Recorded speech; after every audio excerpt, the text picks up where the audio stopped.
Donc là, donc là, j'ai supprimé ma base de données. Donc je vais juste pour vous refaire la migration hein, par rapport à hier. J'y suis allé un peu vite parce il fallait que j'accélère. Parce que je sentais que je vous perdais. Tu vois, Donc, parce que tu vois, en trois lignes, t'avais fini le truc. C'est pour ça. alors en fait, ce que j'ai fait hier, si vous voulez, c'est que j'ai rajouté une colonne user ID à ma table tweet. Alors comment est-ce que j'ai fait ça? J'ai créé un nouveau fichier de migration. Donc initialement, les fichiers de migration, comment est-ce qu'on les crée? On les crée lors de la création de la table. Et la création de la table, elle se faisait lorsqu'on crée le modèle. Là, maintenant que la table elle est déjà créée et que le modèle est déjà créé, on n'a pas besoin de régénérer un modèle. De toute façon, ça ne fonctionnera pas. Donc ce qu'il faut que je fasse, c'est qu'il faut que je génère directement une nouvelle migration. Donc ce que je fais, c'est que j'utilise le générateur de migration. Donc raise generate migration. Et ici, alors tu vois là, ici en l'occurrence, je vais simplement rajouter un champ. Donc quelquefois, il m'arrive de mettre add fields lorsqu'il y a plusieurs champs. Tu vois, je vais les décrire. Et là, en l'occurrence, comme il n'y a qu'un seul champ, je vais être spécifique et je vais dire add user ID to. Et juste après le to, très important, je vais mettre le nom de ma table en base de données. D'accord? Donc, le nom de la table, c'est toujours au pluriel. Ça, vous pouvez le voir dans le schéma. Donc, pour rappel, le schéma, c'est ici que vous avez le schéma de votre base de données. D'accord? C'est ici que vous pouvez voir à quoi ressemble votre base de données. Et ici, vous voyez chacune de mes tables, donc create table, post. D'accord? Vous voyez, à chaque fois, c'est écrit au pluriel, aussi bien pour post, tweet et users. Donc, ma table, elle s'appelle tweets.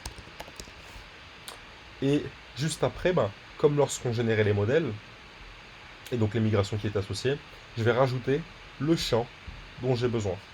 Donc le champ dont j'ai besoin, ça pourrait être user ID integer, sauf que ça, dans le lien que je vous ai envoyé sur Active Record, ce que vous avez pu voir et ce qu'on a vu hier, c'est qu'il y avait un raccourci pour les clés étrangères comme celle-là.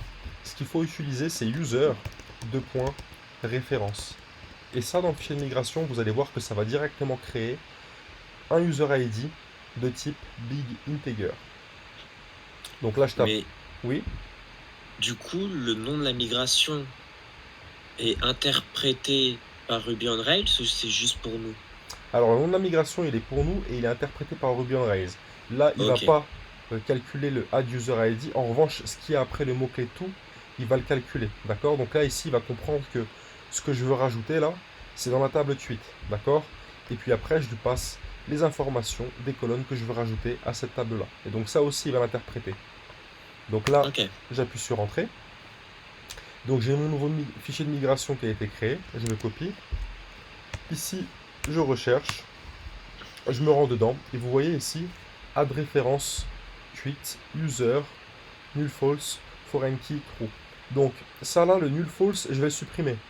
Je vais le supprimer parce que si j'ai déjà des tweets qui ont été créés et que ces tweets là, ils ont une valeur nulle. Et comme ils sont déjà créés, leur valeur pour user ID, elle est nulle. D'accord? Ça va générer une erreur, puisque ici, on dit qu'on veut que ce champ d'ensuite, il ne soit pas nul. Ça va générer une erreur si jamais j'ai déjà des tweets qui sont créés et qui n'ont pas de user ID. Donc là, comme je viens de supprimer ma table, moi, j'aurai pas d'erreur. Mais comme vous, vous avez déjà créé votre table et que vous avez déjà des tweets, vous pouvez supprimer null false. Ça fait référence à l'erreur qu'on a eu hier pendant 2-3 minutes. Donc ensuite là je fais raise db de point migrate pour que ma migration elle soit effective. Donc jusque là rien de nouveau. Ah oui pardon. Donc maintenant du coup il faut que je recrée ma base de données. Parce que moi je l'ai supprimé à l'instant pour pouvoir refaire ma migration. Et là je fais raise db de point migrate.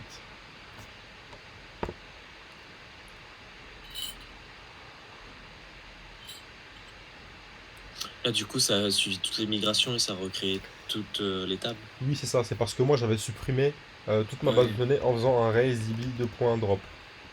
D'accord? Donc RaceDB 2.drop, ça vous permet de supprimer votre base de données. d'accord? Ouais, Mais enfin. là, la bonne pratique, ça aurait pas été de faire ça, ça aurait été d'annuler une migration. Donc comment est-ce qu'on fait pour annuler une migration? C'est simple, il faut simplement taper la commande raise db rollback. Et ça va vous permettre, si jamais vous faites une erreur, de revenir en arrière et de recréer une migration par-dessus. Alors quelquefois, dans des cas bien précis, il se peut que la rollback ne fonctionne pas, donc que vous ne puissiez pas revenir en arrière. Et dans ce cas-là, ce qu'il faut que vous fassiez, c'est simplement une migration par-dessus votre migration qui va réécrire la modification que vous aviez faite. D'accord? Imaginons que vous ayez changé une colonne de string vers integer et que vous vous rendiez compte que c'est une erreur. Et après, ben, je sais pas, vous voulez faire une rollback, la rollback elle ne fonctionne pas pour X raisons, et ben vous n'êtes pas bloqué. Ce que vous pouvez tout simplement faire, c'est refaire une migration pour repasser le champ de integer à string ou booléen, peu importe. Comme, comme sur Git, en fait. Genre, on fait un commit, on se rend compte C'est que ça. c'est pas fou et on peut faire un commit par-dessus. Parce qu'on Voilà, a c'est la ça. flemme de merge. Voilà, c'est ça, exactement. Alors des fois, c'est Qu'est-ce pas que je qu'une veux question de dire? flemme, hein, c'est surtout une question de, ben, c'est pas possible, donc vous devez réécrire une migration par-dessus. Donc T'as le bonjour de Baptiste. hello Baptiste. Il est pas là en plus là. Non, non, il est pas là, mais il m'a demandé de te dire bonjour. Ah ok, ça marche. Tu parles avec des profs et tout, toi, au calme, ok, d'accord, ça fait les préférences, on a compris. Aïe. Sois pas jaloux, frère. Non, non, on a compris en préférence. Donc là, vous voyez, le user référence que j'ai créé, ben, il est ici. Donc vous voyez ici, j'ai un big integer qui s'appelle user ID. Donc big integer, il me semble qu'on l'avait vu ensemble. Un big Non. integer, c'est simplement un integer qui permet plus de, qui permet une plus grosse capacité. Donc au lieu de s'arrêter à 1 milliard, je crois, ben là on est sur 1000 milliards, quelque chose comme ça. Et du coup, il prend pas en compte le add. Ouais. Le add, c'est pour dire juste d'ajouter, du coup, c'est que c'est fait par Ruby on Rails, mais c'est pas pris en compte par nous. Alors le add, tu vois, ben, Je sais pas. le add, si quand même, C'est enfin, vrai. il Oui, comprend d'accord. que je vais rajouter une colonne. Ouais, mais du coup, c'est pas pris en compte dans le nom de la colonne. Non, non, non, non. Non, non. Ben, moi, regarde comment elle s'appelle la migration. Elle s'appelle comment? Regenerate Migration, add user ID tout de suite. Donc, ajoute user ID tout de suite. Et lui, ce qu'il va prendre en compte pour les colonnes de ma migration, c'est ce qu'il y a après le tout. D'accord? Donc, ici, il comprend que la table en question, c'est 8. Et ici, il comprend que. Alors, le add us, fait pas attention. Ici, il comprend que la colonne que je veux rajouter, c'est user, deux points, référence. D'accord. Ok? Donc référence, en vérité, j'aurais pu directement taper user, user ID, deux points, big int. D'accord? Mais le fait de faire une référence, et ben ça crée directement, enfin ça dit directement que c'est une foreign key, et ça crée les index, etc. Ok? Donc maintenant que ça c'est fait, il me reste une dernière chose à faire pour activer ce qu'on a vu hier. Donc c'est le has many tweets dans user, et dans user, le belongs to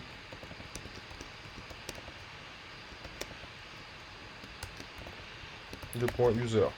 Et ça va vous permettre de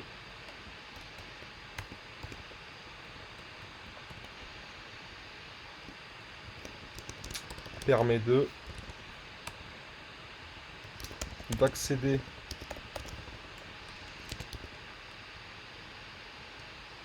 au user depuis le tweet.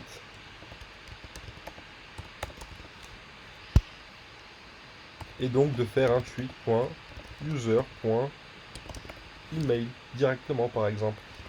Et idem côté user.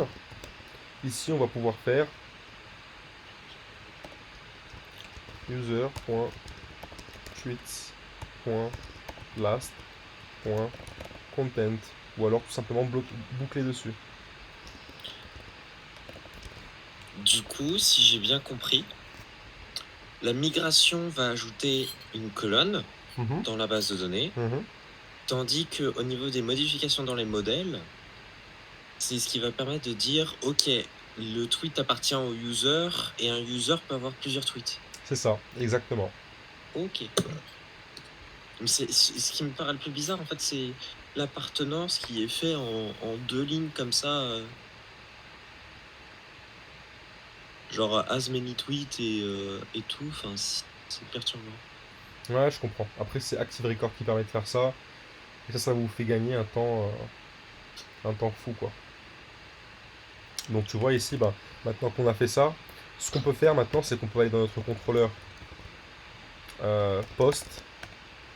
Ah bah non, putain, contrôleur tweet. Donc là, vous voyez simplement ça. Vous savez ce que je vais faire là? Du coup, maintenant, je vais supprimer mon tweet contrôleur. Pareil, je vais supprimer le dossier de vue qui lui est associé. Dans route, je vais supprimer tweet aussi. Et là, je vais refaire un scaffold. Donc scaffold, c'est ce qu'on avait utilisé pour post. Mais là, je vais le réutiliser pour tweet.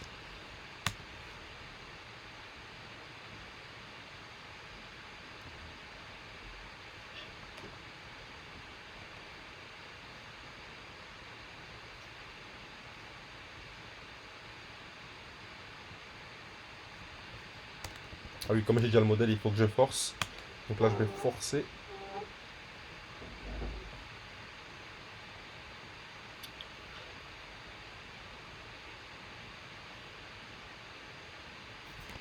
J'aurais peut-être pas dû faire ça. Parce que du coup, j'ai perdu mon ancien fichier de migration. C'est pas grave. Je vais juste supprimer le fichier de migration nouvellement créé. Et je vais remettre tweet comme ça. Mais bref, donc maintenant, comme j'ai fait un scaffold, je me retrouve avec un contrôleur hyper complet pour tweet. Et tu vois ici, en fait, bah, plutôt que de faire dans l'index mettre les tweets de tous les tweets. Alors si, je vais laisser ça comme ça. En revanche, bah, ici, dans le create, ce que je vais faire, c'est que je vais faire un add tweet est égal tweet.new tweet params.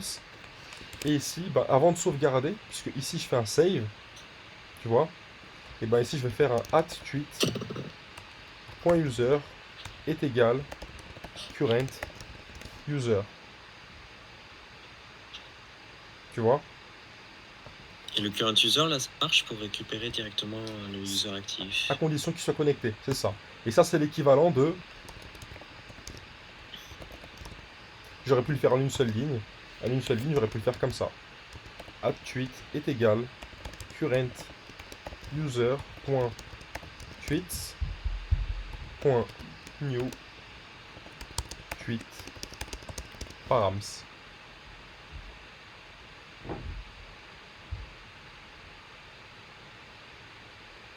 Tu vois? J'aurais pu le faire en une seule ligne comme ça. Mais ça, je pense que pour vous, c'est un peu plus clair, c'est un peu plus logique au début de le faire de cette manière-là. Et pareil pour l'update. Et la deuxième chose, c'est quoi? C'est que maintenant, il me reste la mise à jour et la suppression. Donc pour la mise à jour et la suppression, je vais supprimer la mise à jour et la suppression de cette tweet. Donc cette tweet, ce que ça fait, c'est que ça va chercher dans tous les tweets un tweet qui a l'ID suivant. Sauf que ça, on ne veut pas le permettre pour la suppression et pour la mise à jour. Pour quelle raison? Parce qu'on ne veut pas qu'un utilisateur puisse supprimer ou mettre à jour le tweet d'une autre personne. Donc je vais supprimer update.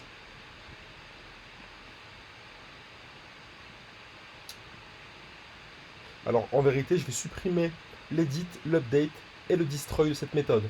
Donc plutôt que de faire ça, je vais simplement supprimer le show et je vais directement supprimer la méthode setTweet. En revanche, dans le show ici, il va falloir que je prenne la méthode telle qu'elle est et que je la copie. Pourquoi? Parce que dans le show, dans le fait de montrer un tweet, on s'en fout que ça appartienne ou pas à notre utilisateur courant. En revanche, pour l'édition, la mise à jour et la suppression, là ça m'importe.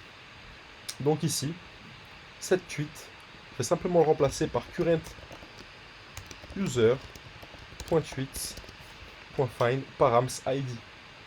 Pourquoi? Parce que je veux uniquement récupérer les tweets de mon utilisateur courant. Et parmi cette collection de tweets, je veux venir trouver celui qui a l'ID qui est passé en paramètre. D'accord? Donc vous voyez ici params id. En Ruby on Rails, vos paramètres get et vos paramètres post, ils sont tous mélangés dans params. Donc là, params id, c'est un paramètre d'URL. Et la méthode find que vous avez ici, la méthode find, c'est simplement l'équivalent de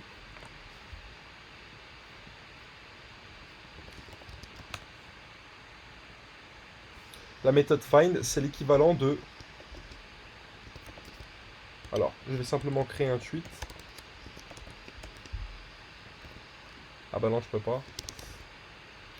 Je vais créer un post.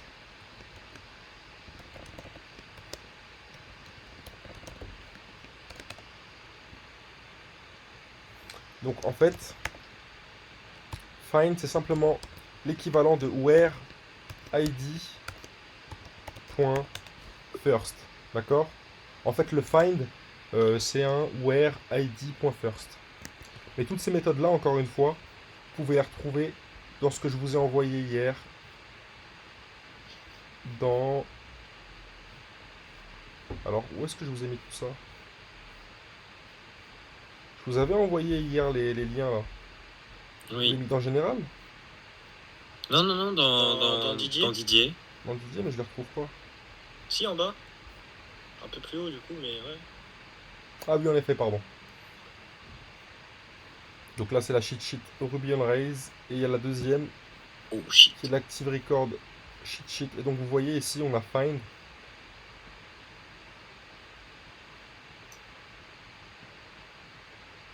On a aussi find by, qui permet de spécifier le champ, puisque find, ça se met automatiquement sur la clé primaire. La plupart du temps, c'est la ID.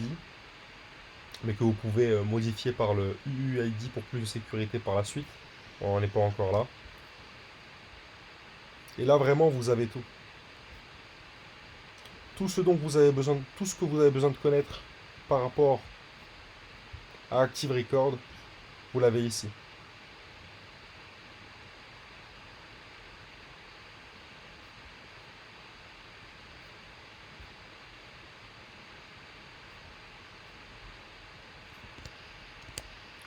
Ok? Donc maintenant qu'on a vu ça ensemble, on va se faire un récapitulatif de la consigne. Donc, ce qu'on veut en Ruby on Rails, et je vais vous accompagner pour le faire, il faudra me poser des questions, et on fera des petits workshops pour répondre à l'ensemble de vos questions. On veut que vous utilisez Bootstrap 3 ou 4. On veut que vous puissiez poster des tweets. Donc ça, je vais le mettre après l'authentification. Authentifier en tant qu'utilisateur. Poster des tweets. Le tweet doit être associé à un utilisateur. Vous devez pouvoir retweeter. Donc afficher sur votre fil d'actualité. Répondre à un tweet. Et liker un tweet. Votre application aura sûrement les tables suivantes en base de données. User, tweet, retweet, like. Et voilà.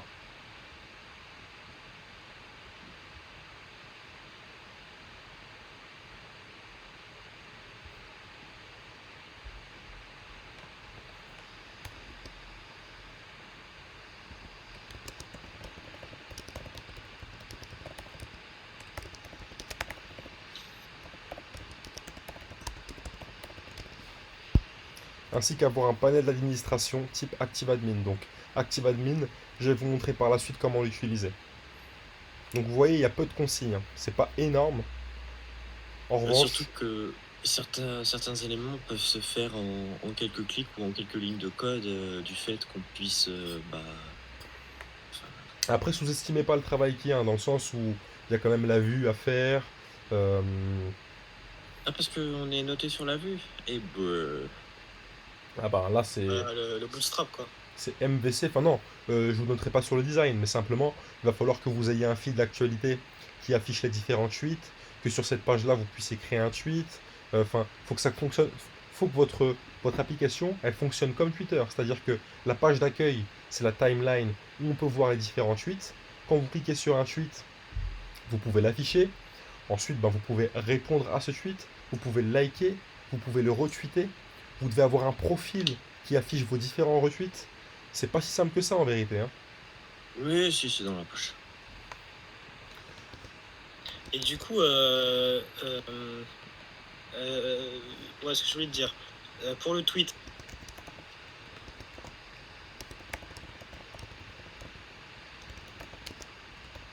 Allô? Ah. Allô Ilan? tu m'entends? Ah On t'a oui, perdu, tu je m'entends? crois. Ouais. Alors, ce que je voulais dire, c'est que du coup, le tweet, on doit faire du coup, un regenerate scaffold tweet en soi. Ouais, puisque toi, tu as supprimé du coup Oui, moi j'ai tout ton supprimé. contrôleur. Si vous voulez repartir de zéro, vous pouvez utiliser la commande raisedbdrop d'ailleurs, hein, pour pouvoir recréer une table tweet par-dessus avec le scaffold.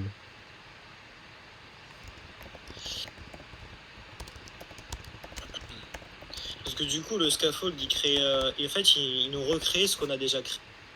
C'est ça. Ouais, donc autant le supprimer. Ouais, recréer le contrôleur et tout. Y a pas moyen de faire que le scaffold il écrase juste le contrôleur? Ouais, Si, ouais, si, si, il y a moyen, ouais. Attendez. Alors, c'est ça que je il voulais faut que tu savoir. fasses un skip modèle. Alors, je vais vous montrer ça. Votre application doit...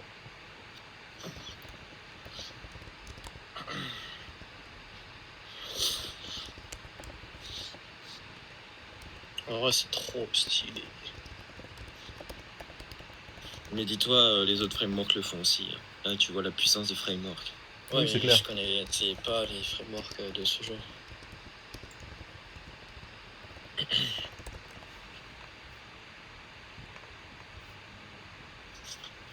Alors, moi, Ah, t'as j'utilise pas la jamais... fibre, Emmanuel? J'utilise... comment ça? T'as pas la fibre? Ah si, pourquoi? Je Ah, bug? ah ouais? Je bug? Moi, j'ai la Ouais, fibre. t'as Ouais, tu bugs, quoi vraiment. fait des trucs bizarres. Ok. Bizarre. Ok. Bah, tu peux faire un raise generate scaffold controller. Oh, trop stylé. D'accord. Alors moi j'utilise jamais scaffold, hein. Je fais tout à la main directement, mais scaffold c'est hyper, c'est génial hein, pour le début. Ça vous permet de prendre la main, de voir comment ça fait des contrôleurs avec les bonnes pratiques, donc ça vous permet vraiment de vous familiariser avec Rails et son langage avant de vous mettre dedans. Et au pire, si, enfin, tu peux générer le scaffold pour avoir au moins la structure avec le CRUD, et puis après tu modifies les éléments dedans, quoi. Exactement, ouais. Ah, moi, j'ai un conflit. T'as supprimé Ah, ton je vais contrôleur passer. avant? Donc Ah là vous non, voyez, ça, c'est de c'est pour l'ERB. écraser. Ça c'est de l'ERB. Donc l'ERB c'est cool au début, mais enfin moi je trouve ça assez verbeux. Donc au bout d'un moment, ben, on va utiliser ce qu'on appelle du AML. Enfin là on n'utilisera pas du AML aujourd'hui, mais moi dans tous mes projets aujourd'hui j'utilise du AML. Et le AML ça ressemble à ça. What the fuck? Ça ressemble à quoi? À ça? Alors c'est comme C'est du Python en gros, c'est du HTML par annotation. Ah oui, d'accord, ok. Tu vois? Oui, c'est what the Ici c'est ma div. Ça c'est une div ça c'est une div avec la classe text center. Ici c'est une div avec la Ah classe ouais. container et elle se termine pas, tu vois. Et donc maintenant tu comprends pourquoi est-ce que j'ai des lignes ici pour me repérer, pour savoir où est-ce que se termine. En vrai, en vrai ça a l'air chiant comme ça, mais tu vois là, il y a Moi, 35 lignes. j'adore les trucs là-dessus. Si ça n'avait pas été du Hamel, il y en aurait eu 70, tu vois. bah, déjà, t'as pas la fermeture des balises à faire, quoi. C'est ça.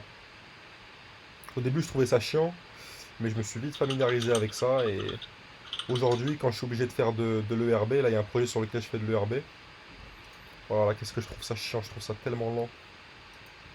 Ça ressemble beaucoup au Pug.js. Pourquoi? Au Pug.js.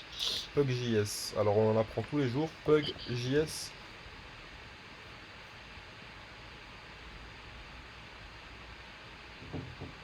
C'est ça dont tu parles?